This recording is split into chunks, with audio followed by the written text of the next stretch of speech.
एकीकडे उद्धव ठाकरे विधान परिषदेवर पुन्हा निवडून जाणार का?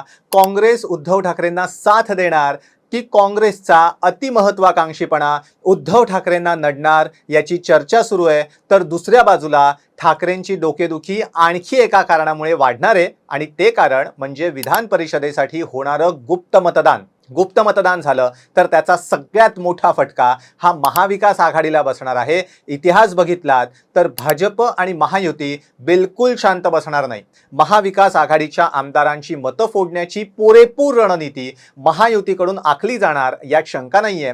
विधान परिषद निवडणूक नेमकी कशी होते, आत्ताचं विधानसभेचं संख्याबळ काय सांगतं, महायुतीची रणनीती कशी असेल, उद्या जर काँग्रेस आणि ठाकरे यांच्यात एकमत होऊन उद्धव ठाकरेंना निवडणूक लढण्यासाठी संधी मिळाली, उमेदवारी देण्याचं काँग्रेसनं मान्य केलं तर त्यांना घेरण्यासाठी महायुतीची रणनीती कशी असेल हे सविस्तरपणे सांगणारे व्हिडिओ इंटरेस्टिंग आहे, शेवटपर्यंत बघा। तर उद्धव ठाकरे विधान परिषदेच्या उपसभापती डॉक्टर नीलम गोऱ्हे अशा 9 सदस्यांची विधान परिषदेची मुदत 13 मे 2016 ला संपते। 9 जागांसाठी एप्रिल महिन्यात निवडणूक अपेक्षित आहे। काँग्रेस आणि ठाकरेंमध्ये समेट झाला आणि उद्धव ठाकरेंना उमेदवारी मिळाली तरी राज्यसभा निवडणूक जशी बिनविरोध झालेली होती तशी विधान परिषद निवडणूक बिनविरोध होणार नाही।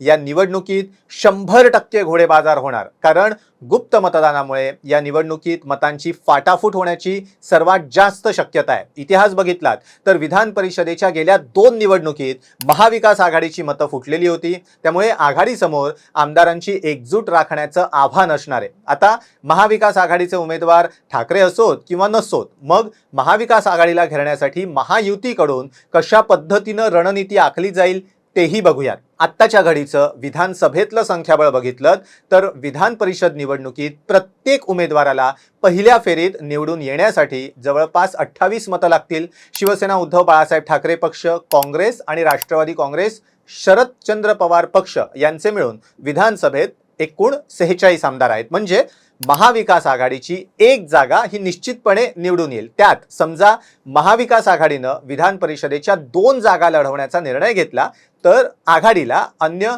छोट्या पक्षांच्या मदतीवर अवलंबून राहावं लागेल। पण आजवरचा इतिहास बघितला तर MIM असेल किंवा समाजवादी पक्ष असेल, शेकाप असेल किंवा डावे पक्ष असतील, हे सगळे पक्ष अशा निवडणुकांमध्ये हे कायम तटस्थ राहतात। अगदी या सगळ्या पक्षांनी महाविकास आघाडीला साथ दिली, भाजपचा विरोध म्हणून ते महाविकास आघाडीसोबत अगदी उभे राहिले तरी देखील त्यांची टोटल ही 55च्या पुढे जात नाही। म्हणजे एकीकडे छोट्या पक्षांची साथ घेऊन दुसऱ्या उमेदवाराला निवडून आणण्याची रिस्क घेणं आणि त्याच वेळेला महाविकास आघाडीची मतं फुटणार नाहीत याची दक्षता घेणं, असं दुहेरी आव्हान महाविकास आघाडीसमोर असणार आहे। विधानसभा निवडणुकीनंतर आमदारकीसाठीची तसं बघायला गेलं तर ही पहिलीच निवडणूक आहे, त्यामुळे सत्ताधारी पक्षाकडनं या पहिल्याच निवडणुकीत महाविकास आघाडीच्या मतांना सुरुंग लावण्याचा पुरेपूर प्रयत्न होऊ शकतो। त्यामुळे महाविकास आघाडीसाठी विधान परिषदेची निवडणूक सर्वार्थानं अग्निपरीक्षा ठरणार आहे आणि त्यात जर उद्धव ठाकरे उमेदवार असतील तर डोळ्यात तेल घालून महाविकास आघाडीला आपल्या मतांचं रक्षण करावं लागणार आहे, कारण गुप्त मतदानामुळे घोडे बाजाराला खुलं मैदान मिळणार आहे।